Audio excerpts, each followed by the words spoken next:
देशातील शिक्षण क्षेत्राला नवी दिशा देणारे शिक्षण महर्षी, समाजसेवक, पद्मश्री पुरस्काराने सन्मानित आणि बिहार, त्रिपुरा तसेच पश्चिम बंगालचे माजी राज्यपाल डॉक्टर डी.वाय. पाटील यांचं वयाच्या 90व्या वर्षी निधन झालं आहे.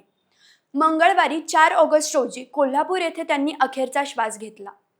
त्यांच्या निधनामुळे संपूर्ण देशभरातून शोक व्यक्त केला जात असून शिक्षण, राजकारण, समाजकारण आणि सहकार क्षेत्रातील अनेक मान्यवरांनी त्यांना श्रद्धांजली वाहिली आहे. आज डी.वाय. पाटील हे नाव केवळ एका व्यक्तीचं नाही, तर दर्जेदार शिक्षणाचं प्रतीक बनलं आहे. देशभरातील वैद्यकीय, अभियांत्रिकी, दंतवैद्यकीय, व्यवस्थापन, कृषी आणि विविध उच्च शिक्षण संस्थांमुळे हे नाव प्रत्येकाच्या परिचयाचं आहे. पण या नावामागे संघर्ष, अपयश, जिद्द आणि दूरदृष्टीची एक प्रेरणादायी कहाणी दडलेली आहे. अनेकांना वाटतं की डॉक्टर डी.वाय. पाटील यांनी सुरुवातीपासूनच शिक्षण क्षेत्रात काम केलं, पण प्रत्यक्षात त्यांच्या सार्वजनिक जीवनाची सुरुवात राजकारणातून झाली होती. ते सलग 2 वेळा आमदार होते. काँग्रेसमधील उदयोन्मुख नेतृत्व म्हणून त्यांच्याकडे पाहिलं जात होतं. मात्र एका निवडणुकीतील पराभवाने त्यांच्या आयुष्याची दिशा कायमची बदलली. मग डॉक्टर डी.वाय. पाटील यांचा राजकीय प्रवास नेमका कसा सुरू झाला? त्यांच्या पराभवामागचं कारण काय होतं? त्यांनी राजकारण कायमचं का सोडलं? आणि त्याच पराभवाचं रूपांतर त्यांनी देशातील सर्वात मोठ्या शैक्षणिक साम्राज्यांपैकी एक उभारण्यात कसं केलं? चला, आज त्यांच्या संपूर्ण जीवन प्रवास जाणून घेऊया. नमस्कार, मी तन्वी आणि तुम्ही पाहत आहात सत्ता मंच. बातमी नव्हे तर बातमी मागचं विश्लेषण.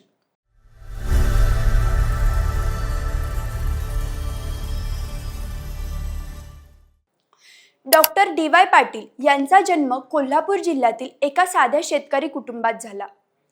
घरात वारकरी संप्रदायाची परंपरा होती. त्यामुळे समाजसेवा, प्रामाणिकपणा आणि लोकांसाठी काम करण्याची प्रेरणा त्यांना लहानपणापासूनच मिळाली. शिक्षण पूर्ण झाल्यानंतर त्यांचा ओढा सामाजिक कार्याकडे वाढला. गावागावातील प्रश्न, शेतकऱ्यांच्या अडचणी आणि ग्रामीण भागातील विकास या विषयांवर ते सातत्याने काम करू लागले. याच काळात त्यांचा युवक काँग्रेसशी संपर्क आला. 1964 मध्ये त्यांना युवक काँग्रेसच्या माध्यमातून कैरो आणि युगोस्लाव्हिया येथे झालेल्या आंतरराष्ट्रीय युवा परिषदेत सहभागी होण्याची संधी मिळाली. या दौऱ्याने त्यांची राजकीय दृष्टी अधिक व्यापक झाली. देश-विदेशातील नेतृत्व, प्रशासन आणि विकासाच्या संकल्पनांना त्यांनी जवळून पाहिलं. काँग्रेसमधील वरिष्ठ नेत्यांनी त्यांच्या नेतृत्व गुणांची दखल घेतली आणि 1967च्या विधानसभा निवडणुकीत पन्हाळा बावडा मतदारसंघातून त्यांना उमेदवारी दिली. त्यावेळी त्यांचं वय अवघं 32 वर्ष होतं. पहिल्याच निवडणुकीत त्यांनी विजय मिळवला आणि त्या काळातील सर्वात तरुण आमदार म्हणून त्यांची ओळख निर्माण झाली. आमदार झाल्यानंतर त्यांनी आपल्या मतदारसंघात रस्ते, पाणी, शिक्षण, सहकार आणि ग्रामीण विकासावर विशेष भर दिला. लोकांमध्ये सतत राहणारा नेता म्हणून त्यांची प्रतिमा तयार झाली. त्यांच्या कामामुळे मतदारांमध्ये त्यांच्याविषयी विश्वास निर्माण झाला आणि 1972च्या विधानसभा निवडणुकीतही त्यांनी पुन्हा विजय मिळवला. सलग 2 वेळा आमदार झाल्यानंतर त्यांचं काँग्रेसमधील राजकीय वजन वाढू लागलं. तत्कालीन पंतप्रधान इंदिरा गांधी आणि पक्षातील अनेक वरिष्ठ नेत्यांशी त्यांचे चांगले संबंध निर्माण झाले.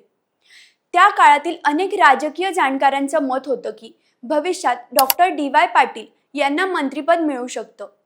काही जण तर त्यांच्या भविष्यातील मुख्यमंत्रीही पाहत होते. मात्र राजकारणात प्रत्येक दिवस सारखा नसतो. 1978 मध्ये काँग्रेसमधील अंतर्गत घडामोडींमुळे त्यांची उमेदवारी कापण्यात आली. हा त्यांच्यासाठी पहिला मोठा धक्का होता. त्यानंतर 1980 मध्ये मध्यमावधी विधानसभा निवडणुका जाहीर झाल्या. काँग्रेसने पुन्हा त्यांच्यावर विश्वास दाखवत उमेदवारी दिली. पण या निवडणुकीत चित्र पूर्णपणे बदललं.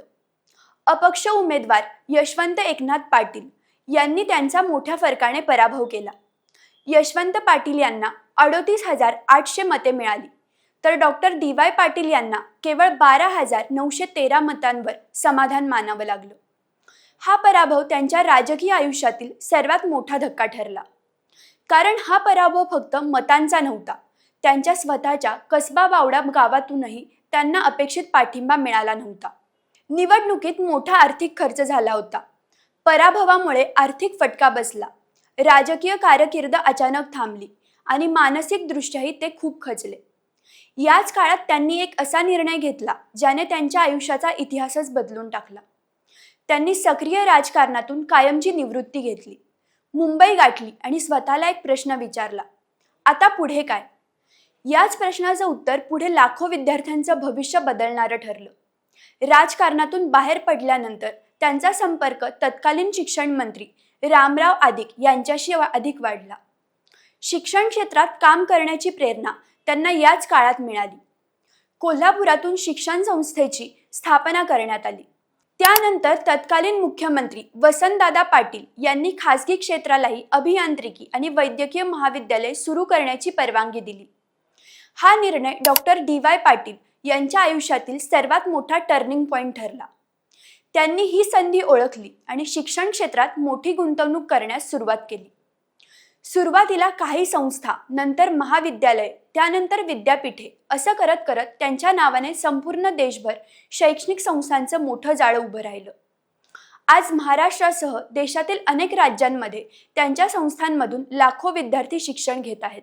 हजारो डॉक्टर, अभियंते, दंतवैद्य, व्यवस्थापक, संशोधक आणि विविध क्षेत्रातील तज्ज्ञ या संस्थांमधून घडले आहेत. त्यांनी केवळ शिक्षण संस्था उभारल्या नाहीत, तर जागतिक दर्जाच्या सुविधा, आधुनिक प्रयोगशाळा, संशोधन केंद्रे, क्रीडा संकुल आणि गुणवत्तापूर्ण शिक्षणाचा नवा मापदंड तयार केला. त्यांच्या कार्यामुळे डी.वाय. पाटील हे नावच विश्वासाचं प्रतीक बनलं. त्यांच्या योगदानाची दखल घेत भारत सरकारने त्यांना पद्मश्री पुरस्काराने सन्मानित केलं. तसेच बिहार, त्रिपुरा आणि पश्चिम बंगालचे राज्यपाल म्हणूनही त्यांनी जबाबदारी यशस्वीपणे पार पाडली. राजकारणातून बाहेर पडूनही त्यांनी सार्वजनिक जीवनाशी असलेलं नातं कायम ठेवलं. आज त्यांच्या आयुष्याकडे मागे वळून पाहिलं तर एक गोष्ट प्रकर्षाने जाणवते. जर 1980 मध्ये त्यांचा पराभव झाला नसता तर कदाचित ते राजकारणात मोठ्या पदावर पोहोचले असते. पण त्या एका पराभवामुळे त्यांनी जो मार्ग निवडला त्यामुळे लाखो विद्यार्थ्यांचं आयुष्य उजळलं. कधी कधी आयुष्यातला पराभवच आपल्याला आपल्या खऱ्या ध्येयाकडे घेऊन जातो. Doctor DY. पाटील यांच्या आयुष्याने हेच सिद्ध करून दाखवलं. म्हणूनच आज त्यांची ओळख केवळ माजी आमदार, माजी राज्यपाल किंवा राजकारणी म्हणून नाही, तर शिक्षण महर्षी म्हणून कायम राहील. त्यांच्या उभारलेल्या संस्था, त्यांनी घडवलेले लाखो विद्यार्थी आणि शिक्षण क्षेत्राला दिलेली नवी दिशा हेच त्यांचं खरं स्मारक आहे. Doctor DY. पाटील यांच्या कार्याबद्दल तुमचं काय मत आहे? त्यांच्या आयुष्यातील कोणती गोष्ट तुम्हाला सर्वाधिक प्रेरणादायी वाटते? तुमचं मत आम्हाला कमेंटमध्ये नक्की कळवा. व्हिडिओ आवडला असेल तर लाईक करा, शेअर करा आणि सत्ता मंच या यूट्यूब चॅनलला सबस्क्राईब करायला विसरू नका.